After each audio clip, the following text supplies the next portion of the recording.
साथियों नमस्कार, मैं हरिश्चंद्र वर्णवाल। मोदी सरकार व्हाइट पेपर लाने वाली थी, मगर उससे पहले ही कांग्रेस ब्लैक पेपर लेकर आ गई, है ना कमाल। मगर इस ब्लैक पेपर के चक्कर में दोस्तों खड़गे जी ने अपने ही पैर पर कुल्हाड़ी मार ली। अर्थशास्त्र के इस खेल में एक तरफ तो प्रधानमंत्री मोदी मनमोहन सिंह की तारीफ कर रहे थे, तारीफ पर तारीफ कर रहे थे, मगर दूसरी तरफ खुद कांग्रेस ही मनमोहन सरकार की जड़ें खोद रही थी। एक बड़ी कहानी दोस्तों, जिसमें ढेर सारा रिसर्च और कांग्रेस का एक नया नैरेटिव। आपको जब ये पूरा सुनाऊंगा, दिखाऊंगा, और अर्थव्यवस्था का झोल है पूरा, थोड़ा बोरिंग लग सकता है, लेकिन ये बड़ी महत्वपूर्ण कहानी है दोस्तों, हमारे और आपके जीवन से जुड़ी हुई कहानी है। प्रधानमंत्री मोदी जब पूर्व प्रधानमंत्री मनमोहन सिंह की विदाई पर भाषण दे रहे थे, कल ही की बात है, राज्यसभा में बहुत सारे नेताओं की विदाई हो गई, उनका कार्यकाल पूरा हो गया, मनमोहन सिंह का भी हो गया। तो उस विदाई भाषण में इन्होंने मुख्य रूप से मनमोहन सिंह के बारे में बड़ी तारीफ की। तो इस भाषण का एक गहरा मतलब था दोस्तों, वो देश को यह भी बता रहे थे कि कांग्रेस के यूपीए के शासनकाल में एक ऐसे प्रधानमंत्री थे जो लोकसभा के सदस्य कभी नहीं रहे, यानी जनता ने उन्हें कभी चुना ही नहीं, डायरेक्टली वो चुने ही नहीं गए। मनमोहन सिंह एक ऐसे प्रधानमंत्री थे दोस्तों जिन्होंने एक बार लोकसभा का चुनाव लड़ा, ऐसा नहीं कि नहीं लड़ा, लेकिन वो चुनाव भी हार गए थे, पहली और आखिरी बार 1999 में दक्षिणी दिल्ली से लोकसभा का चुनाव लड़ा था, वो चुनाव हार गए। वैसे यह भी ऐतिहासिक ही माना जाएगा कि यूपीए के एक ऐसे प्रधानमंत्री की विदाई पर राज्यसभा में एक तरफ चर्चा हो रही थी, प्रधानमंत्री मोदी तारीफ कर रहे थे, वहीं दूसरी तरफ लोकसभा में इनके 10 साल की आर्थिक नीतियों पर एक श्वेत पत्र भी पेश किया गया। 10 साल उनके भी पूरे हुए, 10 साल इनके भी पूरे हुए, तो बताना तो जरूरी है ना कि क्या था क्या है। इस श्वेत पत्र में दोस्तों यूपीए सरकार के 10 सालों की नीतियों का पर्दाफाश किया गया है। श्वेत पत्र में यह बताया गया है कि जब 2004 में मनमोहन सिंह को भारत की अर्थव्यवस्था मिली, प्रधानमंत्री बने, तो अटल बिहारी वाजपेयी की सरकार ने एक मजबूत अर्थव्यवस्था मनमोहन जी को सौंपी थी। लेकिन 2004 से 2014 के दौरान भ्रष्टाचार और पॉलिसी पैरालिसिस के कारण देश की अर्थव्यवस्था पूरी तरह से चौपट हो गई। अभी उदाहरण भी दिखाऊंगा। श्वेत पत्र सरकार की तरफ से तैयार किया गया एक ऐसा दस्तावेज है जिसमें 2004 से 2014 के दौरान के आंकड़े, नीतियों, इसके आधार पर आर्थिक स्थिति की समीक्षा की गई है। पता तो चले कि आखिर हमने किया क्या है। ऐसे थोड़ी पता चलेगा भाई, वो बोल देंगे कि भैया 90 रुपये में हमने 70 रुपये में आपको तेल दिया, आपने 100 रुपये कर दिया। अरे भाई, तो आपको 10 साल पहले कितना मिला था? सवाल तो उठेगा ना दोस्तों। इसीलिए इस श्वेत पत्र में सरकार ने यह खुलासा किया है कि 2004 में यूपीए को जो मजबूत अर्थव्यवस्था मिली थी, उसे और मजबूत करने के बजाय मनमोहन सिंह की यूपीए सरकार ने कैसे लटकाने और भटकाने का काम किया। जबकि 2014 से 24 के 10 सालों में प्रधानमंत्री मोदी ने कांग्रेस द्वारा दी गई कमजोर अर्थव्यवस्था को न सिर्फ मजबूत किया, बल्कि विकसित करने की दिशा में तेजी से आगे बढ़ा रही है मोदी सरकार। और इसे आप दोस्तों बड़े ध्यान से इन आंकड़ों के जरिए समझने का प्रयास कीजिए। इन आंकड़ों में क्या लिखा आप देखिए। अफोर्डेबल हाउसिंग रूरल 2003 से 14 के बीच 2.1 करोड़ और 2016 से 24 के दौरान 2.6 करोड़। आइए, कंस्ट्रक्शन ऑफ टॉयलेट्स 11 से 14 1 करोड़ 80 लाख और इस दौरान 11.5 करोड़। आप देखिए, affordable pension for unorganise sector workers, इनके कार्यकाल में 36.4 लाख और मोदी सरकार में 6 crore 10 lakh. Zero balance bank accounts वाला, इनके कार्यकाल में 10 करोड़ 30 लाख और इनके कार्यकाल में 51 करोड़ 60 लाख। रूरल इलेक्ट्रिफिकेशन देखिए, इनके कार्यकाल में 2 करोड़ 15 लाख और यहां 2 करोड़ 86 लाख। इस तरीके से सारी चीजें दी गई हैं दोस्तों। बहुत लंबा चौड़ा आंकड़ा है और सरकार को जरा सा भी यह नहीं है कि अच्छा है बुरा है, जो है आंकड़े आपके सामने रख दिए जाए ताकि आपको पता चले। प्रधानमंत्री मोदी ने राज्यसभा के अपने भाषण में भी पिछले 10 साल में जो देश की अर्थव्यवस्था थी उसकी मजबूती के बारे में पूरी जानकारी दी और यह जानकारी देना बड़ा जरूरी है दोस्तों। मैं बहुत ही छोटा हिस्सा आपको सुना रहा हूं, सुन लीजिए। तो ऐसा कुतर्क दिया जाता है कि 25 करोड़ बाहर आए तो फिर 80 करोड़ को खाना अनाज क्यों देते हो? आदरणीय सभापति जी, हम जानते हैं कोई बीमार व्यक्ति हॉस्पिटल से बाहर आ जाए ना तो भी डॉक्टर कहता है कुछ दिन इसको ऐसे ऐसे संभालिए, खाने में परहेजी रखिए, टिकना करिए, फलाना करिए, कहना क्यों? कहीं दोबारा वहां मुसीबत में ना आ जाए। जो गरीबी से बाहर निकला है ना उसको ज्यादा संभालना चाहिए ताकि कोई ऐसा संकट आकर के फिर से गरीबी की तरफ लपक न जाए, और इसलिए उसको मजबूती देने का समय देना चाहिए। ये समय हमने गरीब को मजबूत, ताकि वो फिर से वो न्यू मिडिल क्लास फिर से वापस उस गर्त में डूब न जाए।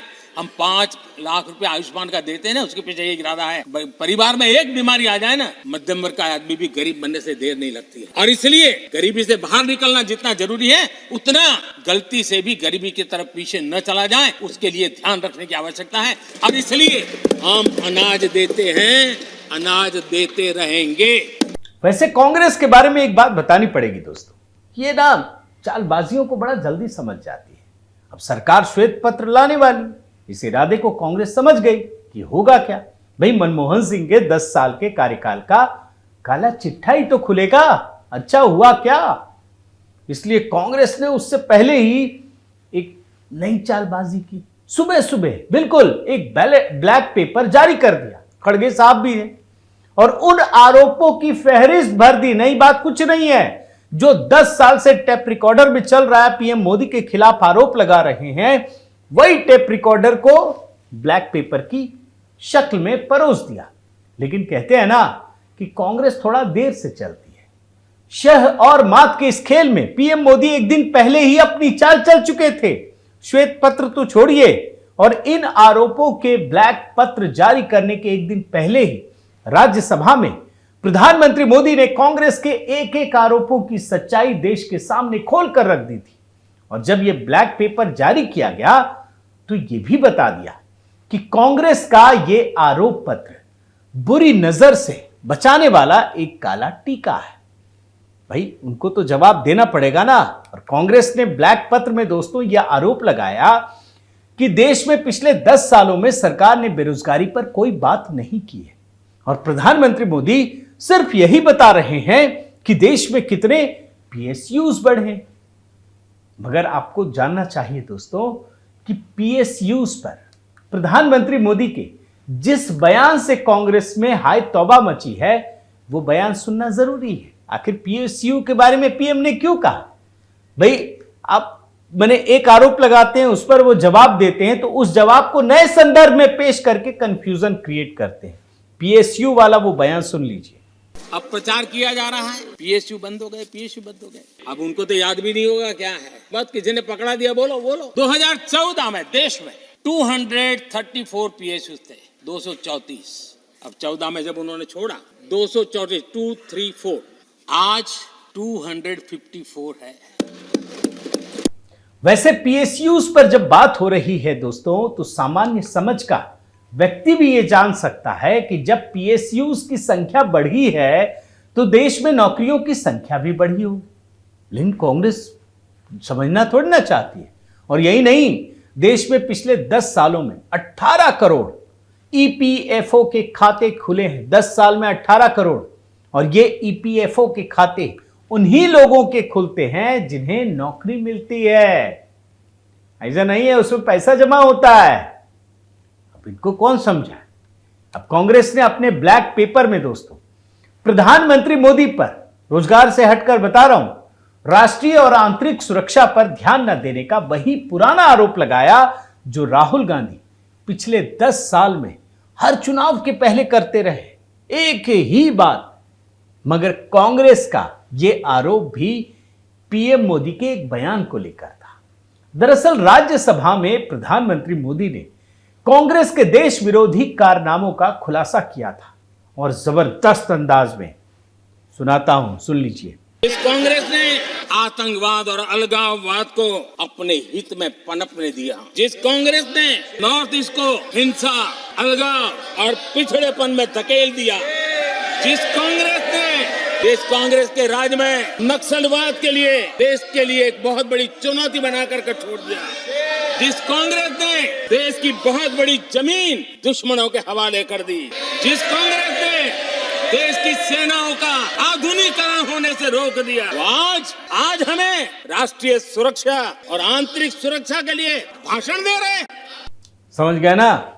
वैसे कांग्रेस की खास बात यह है कि उसने अपने ब्लैक पेपर में मोदी सरकार पर अर्थव्यवस्था को बर्बाद करने का आरोप लगाया, लेकिन इसके पीछे भी एक कड़ी है और वो ये है कि राज्यसभा में प्रधानमंत्री मोदी ने यूपीए के प्रधानमंत्री मनमोहन सिंह के उस बयान को देश के सामने रख दिया था। अपना नहीं, मनमोहन सिंह का ही कोट रखा, जिसमें मनमोहन सिंह अपने कार्यकाल के 10 साल में आर्थिक स्थिति से जुड़े बुरे हालात के बारे में बताते हैं। बड़े ध्यान से ये बयान सुनिए। ये कोटेशन है। सदस्यगण जानते हैं कि हमारी ग्रोथ धीमी हो गई है और फिस्कल डेफिसिट बढ़ गया है। महंगाई दर बीते 2 वर्षों से लगातार बढ़ रही है। करंट अकाउंट डेफिसिट हमारी उम्मीदों से कहीं अधिक हो चुका है। ये कोट मैंने पढ़ा, ये किसी भाजपा के नेता का कोट नहीं है, नहीं ये कोट मेरा है। आदरणीय सभापति जी, यूपीए सरकार के 10 साल पर तत्कालीन प्रधानमंत्री आदरणीय पीएम के रूप में रहे श्रीमान मनमोहन सिंह जी ने कहा और खुद के कार्यकाल में कहा। तो कुल मिलाकर साथियों, यूपीए सरकार के 10 सालों में देश की आर्थिक स्थिति जिस बुरे दौर में पहुंच चुकी थी, उसके पीछे सबसे बड़ा कारण यही था कि नेहरू गांधी परिवार मनमोहन सिंह की सरकार को स्वतंत्र रूप से निर्णय नहीं लेने देती थी।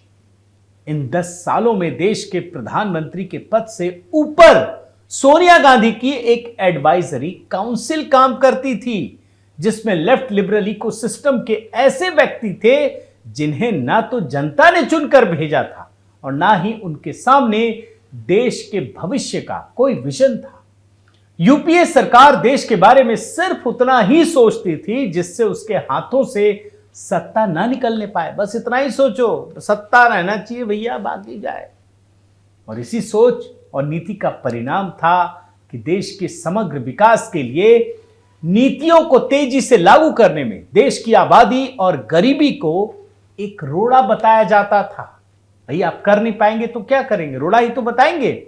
लेकिन आज सोच बदली है और नीति बदली है, जिसका परिणाम है कि आज वही 140 करोड़ की आबादी वाला भारत विकसित राष्ट्र बनने की ओर तेजी से बढ़ रहा है। हमारे सपने जग रहे हैं, हमारी आकांक्षाएं उड़ान भर रही हैं और यही मोदी सरकार की सबसे बड़ी देन है।